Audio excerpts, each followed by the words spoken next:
If you look around your life and see half-finished projects everywhere, a guitar collecting dust in the corner, a half-built website, baking tools you were obsessed with for 3 weeks, and a sudden urge to learn jiu-jitsu, you probably carry a very specific kind of guilt. It's not laziness guilt, it's not failure guilt, it's the feeling that something about you is wrong. Society has a label for people like you. They'll call you unfocused, scattered, a dilettante.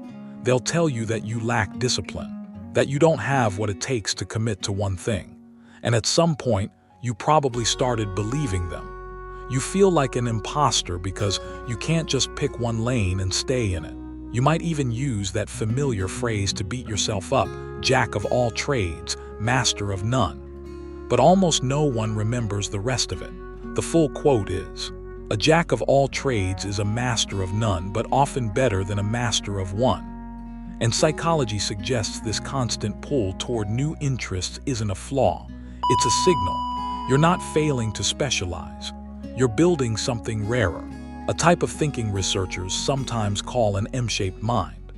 While the world keeps telling you to narrow down, your brain is quietly doing the opposite. It's preparing you for a future where extreme specialization can actually be risky. Before we break down why your so-called chaos might be a survival strategy, drop a comment and tell me where you're watching from. And if this kind of psychology hits home, there's more like it waiting for you after this video. To understand why this pattern makes you anxious, we need to talk about the lie most of us were sold. For the last century, success worked like a straight line. It rewarded people who dug one hole very deep, one skill, one role, one path. It was a kind environment, like golf. The rules didn't change. If you practiced the same swing long enough, you won. But that's not the world you're living in anymore. Your brain knows this instinctively.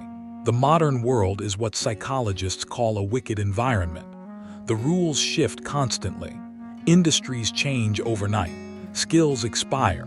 In a wicked environment, specialists are fragile. If the landscape changes, they can become irrelevant fast. So instead of locking into one thing, you drift. One year you're obsessed with wiring, HVAC systems, or fixing things. The next year you're deep into yoga, heavy lifting, or DJing at 2 a.m. to the outside world. This looks chaotic. People might call you unfocused, strange, inconsistent. But what you're actually doing is gathering information from completely different domains. And this is where things get interesting. Psychology calls this far transfer. Specialists rely on near transfer, applying one skill to very similar problems. You're doing something else.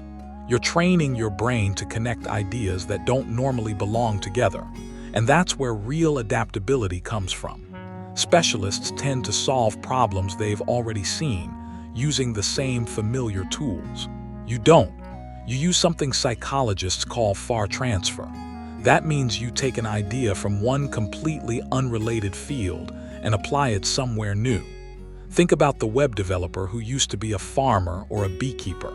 On paper, that makes no sense. But that background gives them an intuitive understanding of organic systems, feedback loops, and growth cycles. Things a screen-only coder might never fully grasp. They're not just writing code. They're cultivating an ecosystem. That's far transfer. That's innovation. And this is why you feel like an imposter, because you're judging yourself by depth alone. You think value comes from being the best at one thing, but your real value isn't depth. It's synthesis. Understanding that your curiosity is a strength feels relieving. But it doesn't solve the heavier feeling, the burnout, the sense that you're behind. You look around and see people your age becoming senior managers, lead engineers, directors, and you feel like you're still at the starting line because you keep switching tracks. Here's what's actually happening. You're misunderstanding the geometry of your own potential. You're not built like a straight line. You're not even T-shaped. You're M-shaped. An M-shaped mind has multiple pillars of depth connected by curiosity.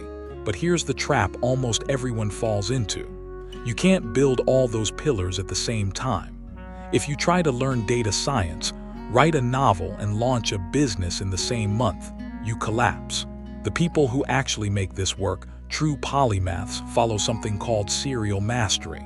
They live in seasons, one chapter at a time. You might spend your 20s fully immersed in music and art, then pivot in your 30s toward programming to pay the bills. You didn't abandon art. You completed that season. I once read about a 53-year-old who finally made peace with this. He realized he didn't have to choose between creativity and stability. Programming became the pillar that paid the bills. Music, philosophy, and game design became the others: evenings, weekends, slow builds. He turned down high-pressure leadership roles to keep his workweek light. He protected his energy. He didn't force everything to merge right away. And over time, those interests naturally came together in his own personal game projects. That's the M-shape in action. There's one last psychological trait that makes you way more resilient than you realize, and it comes straight from evolutionary biology. It's called redundancy. In nature, redundancy isn't wasteful. It's protection. Elephants rarely get cancer because they have multiple copies of cancer-fighting genes. If one fails, another takes over. Your wide range of interests works the same way. If you're only a specialist software engineer and automation wipes out your role, that's terrifying. But if you're a software engineer who also understands electrical systems, HVAC repair, teaching, writing, or design, you're adaptable, you're not fragile, you're hard to break. You weren't wasting time dabbling. You were building insurance, a safety net of skills, a set of pivots ready for whatever the world throws next. So stop apologizing for your graveyard of hobbies. Those weren't failures. They were semesters, classes you took at a university you built for yourself. You were never meant to be just one thing. You were meant to connect worlds other people don't even know how to see. If this is starting to click for you, drop a heart in the comments. And if you want more psychology like this, broken down without the pressure to fit into one box, hit subscribe. There's more where this came from.